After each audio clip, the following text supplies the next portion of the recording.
Hi, my name is Gerhard Gschwandtner and welcome to Selling Power TV. Today we have a special guest, Jeffrey Gitomer. He's the king of sales and he has his own coin. Oh my gosh. How did you come up with this idea? I was doing a seminar in Fort Lauderdale about 20 years ago, and an old man came up to me and gave me a coin. And he's in the real estate business. He goes, I've been using this coin as a business card for 10 years and no one ever throws it away, and someone always shows it to somebody else, and I think it's better suited for you than it is for me. So take it and use the idea. Right now you're writing a new book. What is it called? I'm writing a book called The New Sale. And the reason I'm writing it is because the old way of selling is dead. You cannot make a cold call anymore. Well, you can, but you're an idiot if you do, because it's a waste of time. 99 out of 100 people reject you. Well, that's great. Let's go for that one. Right. I ask salespeople, would you rather have 100 cold calls or one testimonial or one referral? And they go, oh, one referral. Okay, well, great. So why don't you spend your Tuesdays trying to earn referrals rather than making cold calls? Right, absolutely. The old way of selling can't work anymore. Finding the pain or overcoming objections or closing the sale, those are dead. And I mean, they're dead and gone.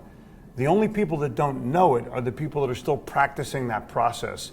And one by one, those industries or those salespeople are being eliminated. And there's a lot of new technology that virtually eliminates the need for... Social selling has taken over the process. Okay, so what I'm trying to do, the book, The New Sale, will redefine the way sales are made for the next 10 years. And I'm only going 10 years because I don't think there's anything that can take you farther than that in these times. The buying journey is now 60 or 70% online. So what you're saying is that you want to extend that buying journey by being part of the online conversation. Of course, I want to make certain that I show the customer how they win, not what I sell. Right. Because the customer is going to go online all over the place. They've already made a decision to buy. The only question is from who? Or from whom, if you're a grammarian. I know the grammar, but no one says whom anymore, ever.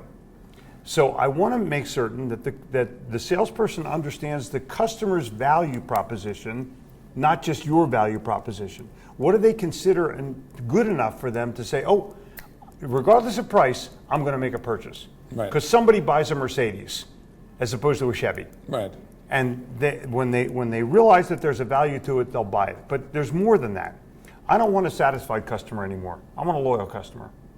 I don't want to overcome an objection anymore.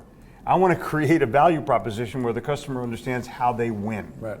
That's what I don't want to close a sale anymore. I want to earn a sale. Right. There's a huge difference in that process. So there are really three things. What you're saying is we need to shift our mindset, we need to shift our skill set, and we need to shift our tool set. Or you're shift out of luck.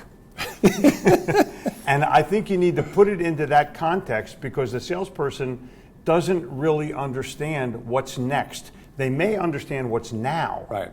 But in order for them to really succeed as a salesperson, they have to deal with what's next. And what's next is a combination of social selling and personal selling. Right. So number one is recognize what's dead. Get rid of the crapola of don't try to find the pain, because my pain is none of your business. Right. Rather, what they should do is find the pleasure. Because if we both ski or we both visited Salzburg, we have something in common that we can talk about. So what you're saying that the rapport building is similar as in the past, but you want to make it more immediate. So the customer's going to research you. You build a bridge, a personal bridge, so there's a connection. And a personal brand. Right. Don't worry about your company. The marketing department will take care of that. Worry about yourself. Right. Because in the end, there's not going to be a resume anymore. Can you imagine somebody coming to you with a resume? It's history. Dude, you Google. I Google you. Right. That's your resume. I'm going to see if you have a blog. I'm going to read your thoughts. I'm going to put myself in a position where I can understand who you are as a person. Not that your gym teacher liked you from 20 years ago. You want to make yourself known in a way that you're helpful, that you educate people. It's not just that you... I think your rule is 80% education, 20% selling. And what you want to make certain of is that the person perceives you as somewhat valuable. Right. Otherwise, you're just pitching. I can get my granddaughter to go in if I'm going to sell a price, Papa, and they're cuter than you. Right. So I'm going to, if you have daughters, their closing ratio is 100%. The challenge for the new salesperson is they have to go out and actually get the customer to like them and believe them and have confidence in them and ultimately trust them. Right. That's where the sale comes from, that point. Thank you, Jeffrey. Pleasure, Gerhard.